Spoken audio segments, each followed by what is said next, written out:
Assalamualaikum warahmatullahi wabarakatuh. Perkenalkan, nama saya Tamara Lalita dari kelas R8C. Saya akan menjelaskan mengenai kebijakan Sultan Ageng Tirtayasa dalam bidang ekonomi abad 17 Masehi di Kesultanan Banten. Berikut penjelasan yang akan saya paparkan. Sejarah Kesultanan Banten.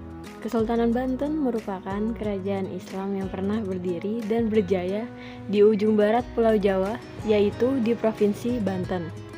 Kesultanan Banten didirikan pada abad ke-16 Masehi oleh Sunan Gunung Jati atau Syarif Hidayatullah.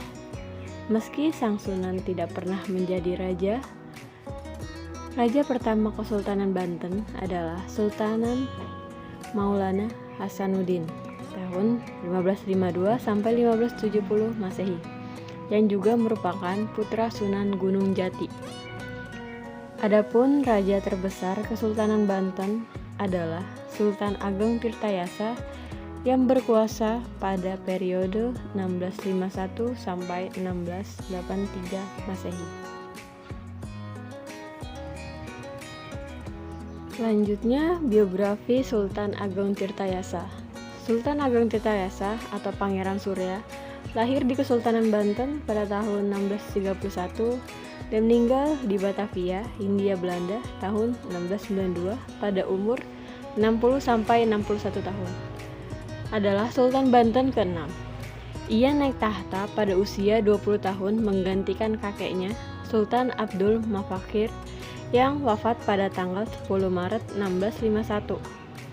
Setelah sebelumnya ia diangkat menjadi Sultan Muda dengan gelar Pangeran Adipati atau Pangeran Dipati, menggantikan ayahnya yang wafat lebih dulu pada tahun 1650. Sultan Ageng Tirtayasa berkuasa di Kesultanan Banten pada periode 1651 hingga 1683. Ia memimpin banyak perlawanan terhadap Belanda. Masa itu VOC menerapkan perjanjian monopoli perdagangan yang merugikan Kesultanan Banten. Kemudian Tirtayasa menolak perjanjian ini dan menjadikan Banten sebagai pelabuhan terbuka. Saat itu Sultan Ageng Tirtayasa ingin mewujudkan Banten sebagai kerajaan terbesar Islam. Masa kepemimpinan Sultan Ageng Tirtayasa. Keadaan Banten semenjak diperintah oleh Sultan Ageng Tirtayasa lebih membaik lagi, baik di bidang politik, sosial budaya, terutama perekonomiannya. Dalam bidang perdagangan, Banten juga mengalami perkembangan yang pesat dan cukup mengancam kedudukan VOC yang bermarkas di Batavia. Hasil panen berlimpah dan disimpan di dalam rumah maupun gudang-gudang umum sebagai persediaan bahan perbekalan. Pada masa ini, Banten bahkan mampu pula mengeluarkan mata uang emas yang mengindikasikan bahwa Banten adalah negara yang makmur. Kebijakan ekonomi Sultan Ageng Tirtayasa dalam bidang perdagangan. 1. Sistem perdagangan bebas. Sistem perdagangan bebas diyakini sebagai salah satu daya tarik tersendiri bagi para pedagang asing yang terdiri dari berbagai kelas untuk melakukan kerjasama dalam aktivitas perdagangan di Banten. 2. Mengembangkan pelayaran dan perdagangan. Salah satu usaha terbesar dari Sultan Ageng Tirtayasa ialah memajukan pelayaran dan perdagangan yang menempatkan Banten sebagai negara yang merdeka lepas dari pengaruh dan ekonomi politik kolonial Belanda dan bangsa-bangsa asing lainnya. 3. Penerapan pajak di Banten. Pajak yang wajib dikeluarkan terdiri dari barang impor dan ekspor. Selain pajak masuk, para pedagang diwajibkan pula membawa berbagai persembahan baik untuk Sultan, Tumenggung, dan Syah Bandar. Kemudian selanjutnya, kebijakan ekonomi Sultan Ageng Tirtayasa dalam bidang pertanian. 1. Pengembangan sumber daya pengairan atau sistem irigasi dan pertanian. Perhatian Sultan pada pengembangan sumber daya pertanian negaranya yang lebih dominan pada penggarapan sawah. Pada tahun 1663 sampai 1677, ia memesan pembangunan sistem irigasi yang besar-besaran di Banten.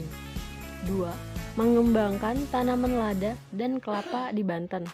Pada abad 16, tanaman lada di Nusantara mulai diusahakan secara kecil-kecilan, tetapi pada abad 18, tanaman tersebut telah diusahakan secara besar-besaran.